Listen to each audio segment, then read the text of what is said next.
الله haddii ay dadku weheshadaan dadkooda ay dunida jecel yihiin adigu wehesho Allah qalbigu wuu xanuunsadaa oo wuu bukoodaa sida uu u bukoodo oo kala jirka caafimaadkiisuna wuxuu ku jiraa tawbada iyo alla u noqoshada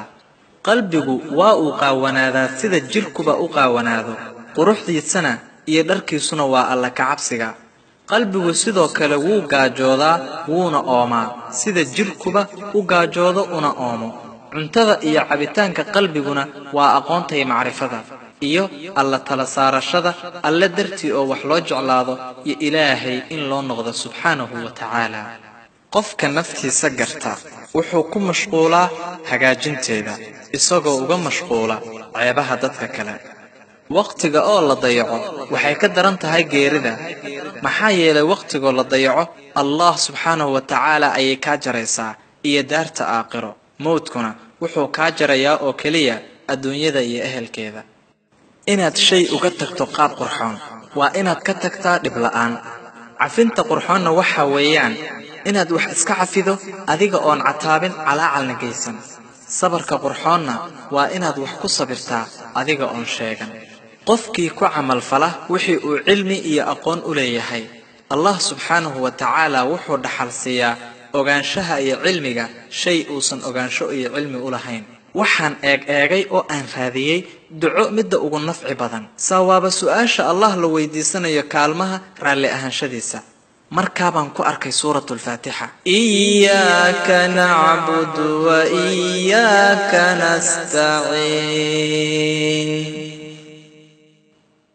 qof laguma ebtaleeyo cuquubo ka weyn qalbi adeeg iyo ka fogaanshaha Allah naartaba waxaa loo abuuray si loogu dhalaaliyo qalbiyada adag sabarku isdhiibid maaha u kaadsashaduna dibdhac maaha aamusnaantuna tanaazul maaha noloshu waa xanuun uu qarinayo yadadiilo uu xaqiijinayo camal ku dhamaanaya ajal kadibna lagu abaalmarin doono qof waliba wuxuu sameeyay ku kalsoonow in codka degani ka xoog badan yahay qeylada tifaftirnaantu iyo haadhaad la'aantuna waxay burburinaysaa ihaanada tawaaduca iyo hoos isku dhiguna wuxuu burburiyaa kedada ixtiraamkana wax tusaale ah oo loo dhiga ma leh quruxda caqligu waa fikirka quruxda carabkuna waa aamusnaanta quruxda xaaladda aad ku sugan tahayna waa toosnaasho quruxda hadalkana waa runta ilaali oo dhowr qofka aad jeceshahay canaano haddii aad doonayso muhiimadda si dhammaan arrimihiisa jacaylku waa dareen intuusan eray noqon ka hor doqonnimadu waa nuqsaan qofka ku jirta mararka qaar in la isdoqomaysiiyana waa kamaal iyo dhammaystirnaan mooganaantu waa dayac qofka ku dhaca ismooganaysiintuna mararka qaar waa xigmad ha u ogolaanin qofna inuu yareysto waxa ku saabsan riyadaada erayadaada iyo dadiiladaada iimaankaaga noloshaada wax waliba oo ku quseeyo ka yeel arrimo waaweyn oo aan la yasi karin quudkaaga iyo waxaad cunto ha uga hor sheekaynin qof daciif ah sacaadadaada iyo liibaantaadana ha uga hor sheekaynin qof murugsan maalkaaga ha uga hor sheekaynin qof faqiir ah miisaan hadalkaaga ilaali dareemayaasha dadka kale ahawna mid ku raaliya waxa uu haysto ka fogow malaha xun maxaa yeelay dhib ayuu keenaa shakiga markastaana ka fogow maxaa yeelay waxbuu duminayaa isbarbardhigana ka fogow maxaa yeelay waxbay dulminaysaa ammaanta lagu tarax tagayana iska ilaali maxaa yeelay beena lagu sheegaa